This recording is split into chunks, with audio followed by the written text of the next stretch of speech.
Welcome to Inside Auto Podcast, where we feature everyone and anyone you'd want to talk to in and out of the automotive industry.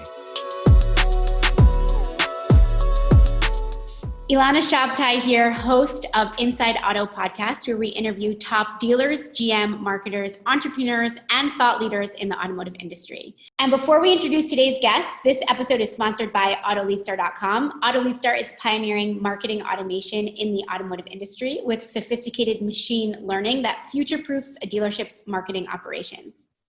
Today, I'm excited to welcome Jack Nerad, who has spent decades in the automotive industry as a journalist, author, and communicator. Past positions held by Jack include editor at Motor Trend magazine, editor at Automotive Age, and director of publications at J.D. Power and Associates. In addition to writing countless articles, features, and road tests, he's authored several books over the years, including The Complete Idiot's Guide to Buying or Leasing a Car, which, by the way, I should read, and his newly published book, The GR Factor, which he's going to talk a bit about today. Jack also hosts his own podcast that you should all tune into, America on the Road. I highly recommend it for just good car reviews and automotive chit-chat. Jack, I'm so excited to have you today. Well, Ilana, I'm so excited to be with you. It's a pleasure, such a pleasure.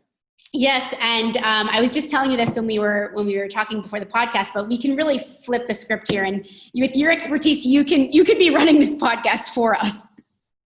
I think your audience would prefer you to run the podcast, so why don't you keep doing it? I don't know, I'm not so sure. I did listen to your podcast yesterday and today, America on the Road. You said, I think maybe something like 24 years, 25 years on air? Yeah, we were on air for 20 plus years, 24 years, I think is what we're claiming. It actually started in 1992, 1993. I joined the show soon thereafter, and then was with the show until about 2012 when we kind of ceased operations for a little bit. And then we've cranked it up as a podcast most recently. In our heyday, we were on 300 stations across the country, CBS network radio. So it was a lot of fun. And I think it's equally fun now. So, thanks for liking the show and pitching it a little bit. Yeah. I listened to the episode about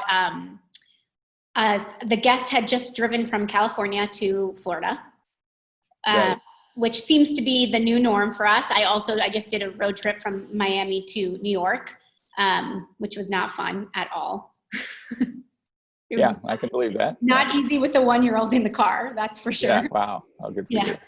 But have you been seeing that a lot? Have you been seeing that people are just going to hop in their private vehicles more? I think we have seen that. And at the same time, I think this week we've had air travel pick up to the highest level since March. So I was on an airplane just yesterday, going to a car event, coming back from a car event, actually. So I think that's starting to change. But I think a lot of people want to be in their private vehicles, and that's really kind of a boon for the auto industry.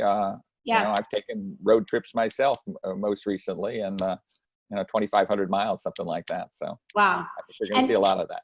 How was the flying experience? There is really no social distancing at all when you're on an airplane. I mean, it seems impossible to do. I mean, I had somebody immediately next to me. I mean, it was inches away, literally inches away. I was on a small commuter jet yesterday, maybe 50 passengers or something like that. And, it's just kind of condensed. Yeah, I'll tell you. But it wasn't scary. And the other, it depends on what your level of terror is right now. Yeah, I agree with that. I just flew actually for my first time in 6 months. And, I actually flew an airline where they knock out the middle seats, which is nice. But you're still inches away from the person in front of you and behind you. Right. Yeah, and then when you get up to walk out, you're in close proximity to the people too. So and of course they serve the food and drinks at the same time, so everyone's taking their masks off at the same time. So Well, I think it's really interesting that the virus takes meal times off when we're taking meal times off. I think that's brilliant and very nice of the virus to do that. That's very true. That's true. But it's become clear that private vehicles are here to stay, and that emerging markets are coming from COVID. I can speak for the millennials that I have plenty of friends that were relying on Uber and Lyft and Via, and it was very comfortable to not have to buy a car and pay monthly payments. And that's not really an option anymore. Millennials, I think, are going to be a huge boom of this recovery for automotive. Absolutely. I mean, we've seen a big rise in value of used cars. A lot of people are switching out of any kind of public transportation into their own personal car, and that's a big boom, especially to the used car market and also to entry-level new cars, because those people are transitioning out of something where low cost is really important to them. Yeah, and you did recently write about commuting specifically and how COVID has affected commuting. Do you want to talk a little bit about that? I know it's not what we expect. Right, it really isn't what we expect. I mean, there's a bunch of different things going on, and in some ways they're a little bit contradictory. Yes, I agree with that. You know, a lot of people are working out of their homes. At some point, I am not convinced that we won't go back to work a lot like we were used to doing. And I think maybe sooner than a lot of people think. But at the same time, I think a lot of people are grasping, I can work at home. It is possible. It's actually desirable for a lot of companies if they can cut down on the real estate that they have to acquire and rent. It's good for them. I think they feel like they have enough control of their employees that everything is okay. But at the same time, I think we're going to see more commuting going forward, and it will change. And you know, as you alluded to, one of the big changes is getting off public transportation and then getting into personal cars. And we're going to see a lot more of that, certainly over the course of the next year, no doubt about it. Yes, while we think that COVID has affected traffic positively, we're going to be, I think, hit in the face with that, because everyone's going to be in their private vehicle and there's going to be no public transportation and traffic is going to be way worse. That's what it sounds like, at least. Yeah, I think that's going to be the case. I mean, I've done a lot of driving around recently. I drive for a living, so of course I would do that. And traffic is way different. I live in Los Angeles area too, and traffic is much traffic easier. is horrible there. Yeah, it's typically horrible. Less horrible now than it was, 8 months ago, 10 months ago.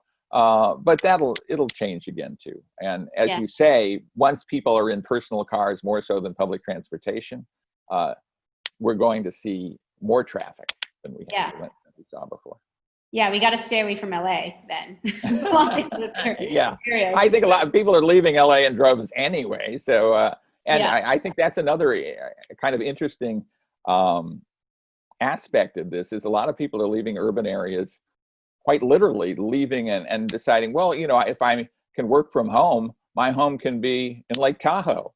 My home can be, on a lake in North Carolina or at the shore, or so that's going to change the dynamic too. And in a lot of ways, that's really good for personal transportation, like automobiles. Right. That is true. A lot of people are leaving some of the biggest cities in the country. New York City is empty right now. Right. From what I understand, I haven't actually visited New York City since the pandemic. Yeah, I did some travel. I have not been in New York City since this happened, but I was in Nashville, Memphis, Birmingham, and they're all kind of shelled out right now. I mean, hollowed out. When you go to downtown areas, it's almost spooky in a way. Yeah. How little is going on. It's a shame, really. It is a shame. It is a shame, and they're saying it's going to get worse this winter. So we'll see what happens. Well, we'll see about that. I am not convinced that's going to happen, but I'm not an epidemiologist. I'm not either, but I agree with you. I think we're preparing for the worst so that we can lower expectations. Yeah, I think that's what public health officials typically do, right? They want to prepare you for the worst. And then when it's not as bad as the worst, everyone feels really good. Yeah, exactly. Or we feel better anyway. Yeah. Exactly. Yeah, totally. Well, on the flip side, you've also been tracking and writing a bit about the tech side of things and what's come out of COVID, or what COVID has accelerated for the tech side, dealer tech, automotive tech. Tell us a bit about that, Jack. Well, it's really accelerated online purchasing. I think that was a trend anyway. Yeah. There are a lot of trends that point in that direction. And one of the trends is just the desire of consumers not to spend as much time on an automobile transaction as they have been in the past. Yeah. When it takes, when you have to commit an entire Saturday morning or an entire Saturday or, pick a day to do that transaction, I mean, people don't want to put up with that anymore. Time is too precious to folks. So that has accelerated online buying because you can do a lot of the stuff in the comfort of your own home, sitting in your pajamas on the couch if you want. And so I think we're going to see more and more of that. I think we're probably under 5% of all transactions are done online now. It might double in 2 or 3 years. I just think we're moving in that direction. Do you think the entire transaction is going to be done online, or do you think it's going to be 75% online so that they can spend a half hour in the dealership to close the deal? That's a really wise question. That's an educated question. I appreciate that, because I think probably the latter. I think a lot of people will like to get a lot of the paperwork, the stuff behind them, some of the research, maybe even some of the negotiation, and maybe all of the negotiation. But then they're probably going to want to come in and see the vehicle, kick tires, and take delivery and get that delivery process. If they can get most of the transaction done and feel good about it and just do the delivery at the dealership, I think that's maybe the sweet spot. Or do as much as you want to do, by you I mean the consumer, and then get to a point where when you get into the dealership, you can take it up from there.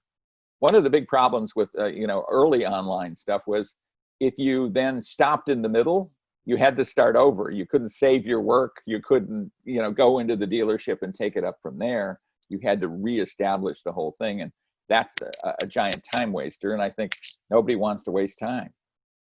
I think that's a really good point. I think that's one of the better things that COVID has accelerated, which is the wake up call for dealers that it's not just about the full transaction online, because I don't know how realistic that necessarily is, although I think that the processes need to be in place for the markets that are ready for that. It's about the smart digital marketing and actually being able to leverage technology to create that experience up until the person is ready to come in, and make sure it's a seamless transition so that they don't have to start all over. That's right. I think exactly what needs to happen, and it's going to happen with dealerships that will survive this. And I think everything a dealership needs to do a fully end-to-end online transaction also helps the process when people come into the dealership.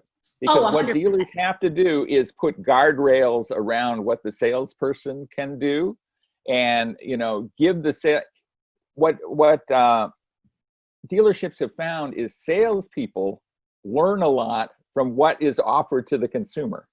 If you put the guardrails on, say, on grosses, for the consumer, so they can deal online, right? I mean, you can deal within a certain range, or you just have a one price. If you have that set up, that facilitates a lot of stuff for your salespeople who might not even know those kind of parameters, right? They're now empowered to do much more of the transaction. Maybe they can go end to end on the transaction, where they constantly had to go back to a superior and get approval for a particular negotiation that they were on. And that's a consumer dissatisfier in and of itself. Yeah.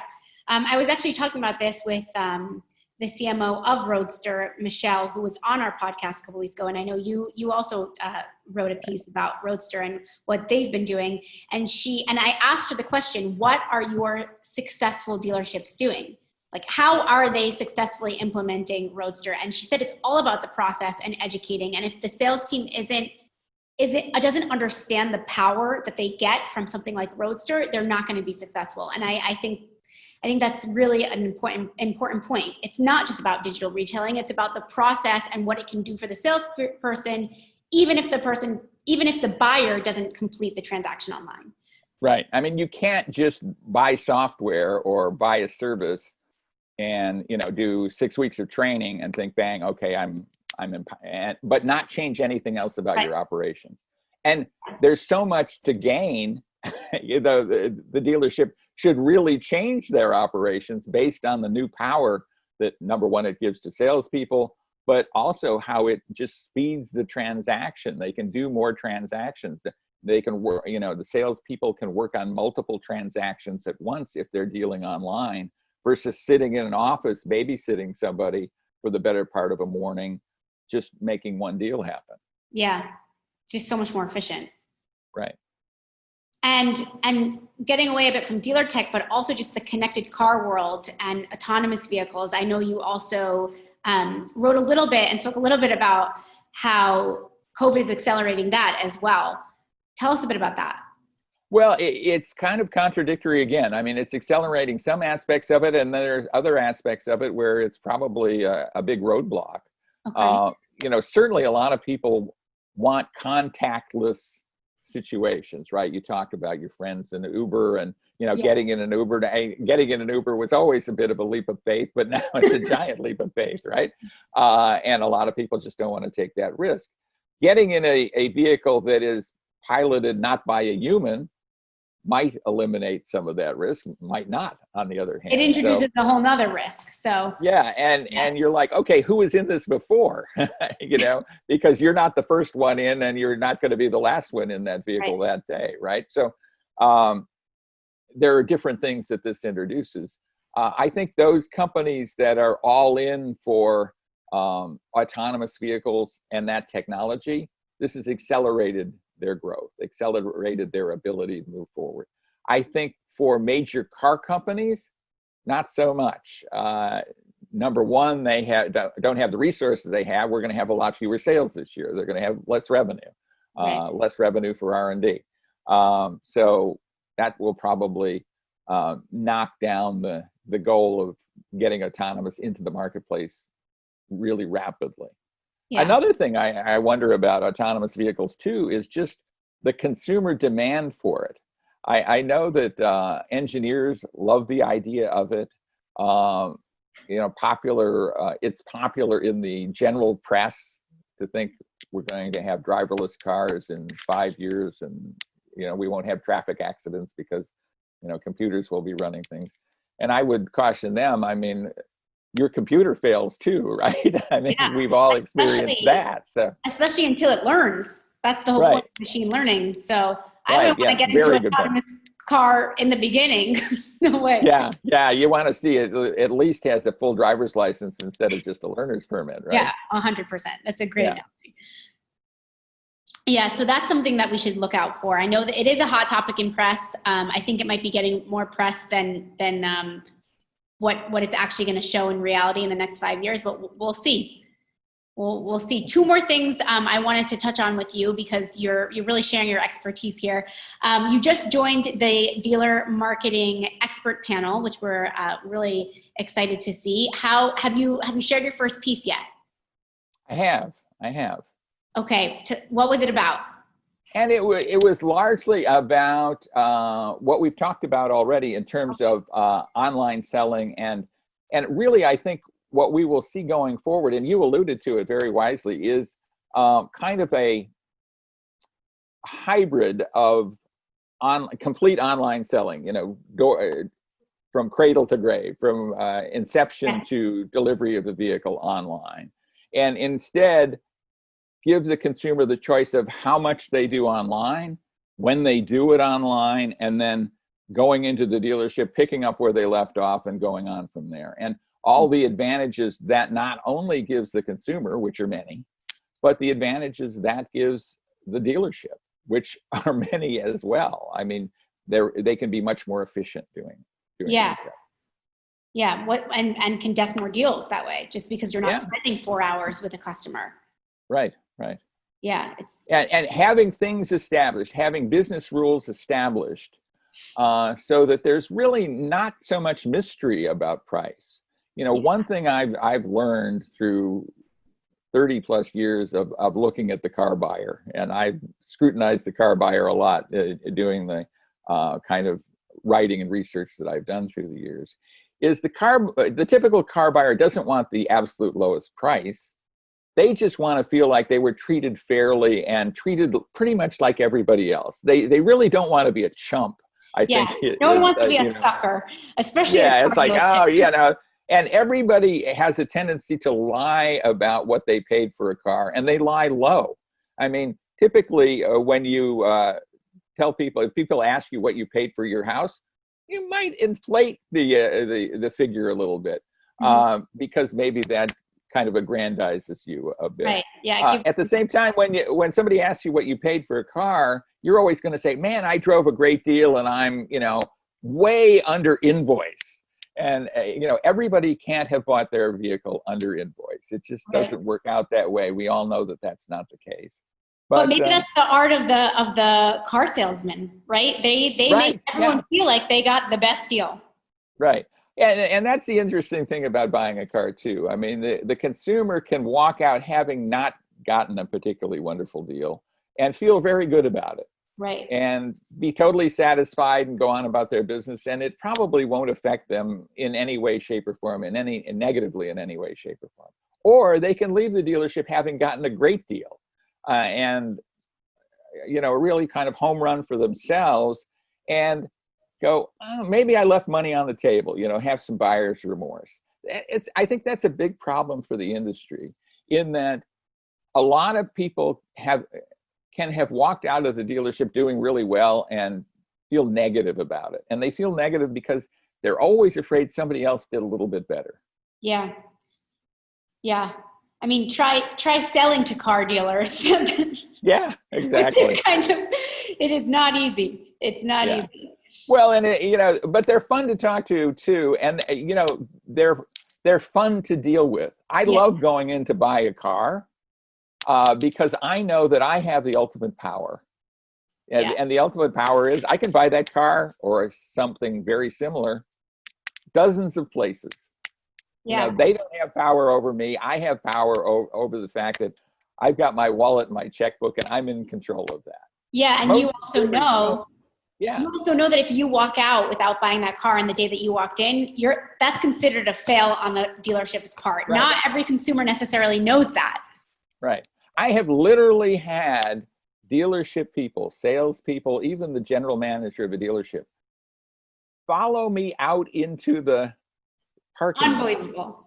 And saying, would you really, and because they don't want you to leave, right? They want to sell you not just a car, but they want to sell you a car today, now. Because and they figure if you're leaving, you will never come back. Exactly. And they're probably right. They are so I get it.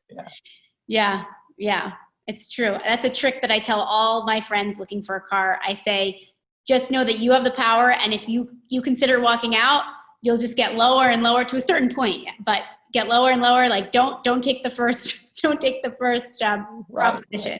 Have fun with it. Yeah, you could really have fun with it if you look at it from that point of view. Now, have you ever bought a car from a one price store? They have some of those. I know Lexus was driving a big. I haven't bought from a one price store, but I bought the most recent car I bought for the family was a one price experience. I actually bought it from Budget Rent-A-Car, which was a terrific experience. Obviously they sell through a dealership. Okay. And I don't know, I can't remember the exact parameters, but it was a one price situation. They're selling basically vehicles that are being used in rental service, and they take it out of rental service and let you drive it around for 2 or 3 days, and then you decide whether you want one or not. This was a car for my daughter. We actually looked at one, decided, that wasn't quite it, got another one of the same model that seemed to be in better shape and we liked more, and we bought it. And it was, just a single price. Never talked to a car salesperson. All the paperwork was done either over computer, and then the final stuff was by FedEx. And off we go. We had the vehicle. They sent another set of keys, and we were done. Oh, we should have started this podcast episode with that story. Yeah. That's interesting. And when was this? This was recently? This was within the last year and a half, I think, something like that. Yeah. That's interesting. That's a good option for some people that might not necessarily want to negotiate. Right. Now, they are selling particular cars. They only have some cars. They only have some level of equipment. They're generally about a year old to maybe 2 years old or something like that. They have probably more miles on them than the typical vehicle of that vintage would have. So it's a slice of the market. It's not the entire market.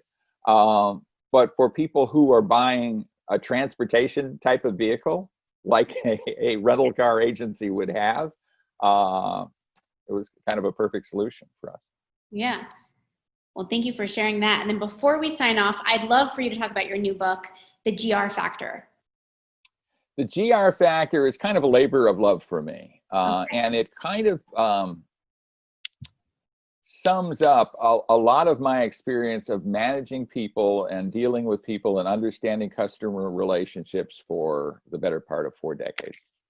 The subtitle is Unlocking the Undeniable Power of the Golden Rule.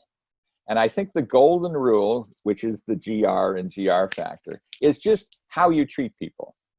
I've just written a piece on trust being really important in the dealership. And dealers don't do nearly enough, in my estimation, to establish trust between themselves, their personnel, and the buyer. And trust is the key to making a win-win deal. And the GR factor is kind of all about that. How one treats customers, how one treats employees, how one treats, individual coworkers who are of equal rank. And I think that's the way you get the most out of people. Mm-hmm.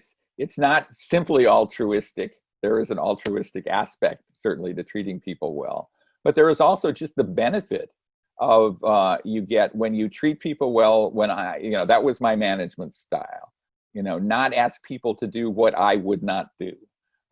Try to lead by example, by good example.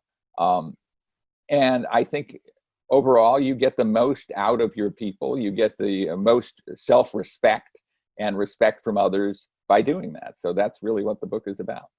And is it automotive specific? It's not automotive specific, but there are a lot of automotive vignettes within it. Okay. A lot of it, comes from my knowledge of, customer satisfaction within the auto dealership, because that's what I've been studying for 30, 40 years. So. Great. Well, we can get it. You can get it on Amazon, Google Books, Kindle. Yes, it's everywhere. It's everywhere. Kindle. Yeah, it's on Apple Books. It's out there. So, Well, it sounds like a great read. I'm happy we got a chance to get a glimpse into it. Thank you so much for joining us today, Jack. You are such a thought leader in the space, an innovator. Any of our listeners, if you enjoyed this episode, please tune in to Inside Auto Podcast, and I highly recommend America on the Road as well. Thank you so much. Thanks so much, Jack. Well, Ilana, thanks so much for having me on your show. I really enjoyed it. You asked really intelligent questions, and I thank you for that. Thank you. Thank you for participating. Thanks for listening to Inside Auto Podcast. Check out our other episodes with top entrepreneurs and industry leaders.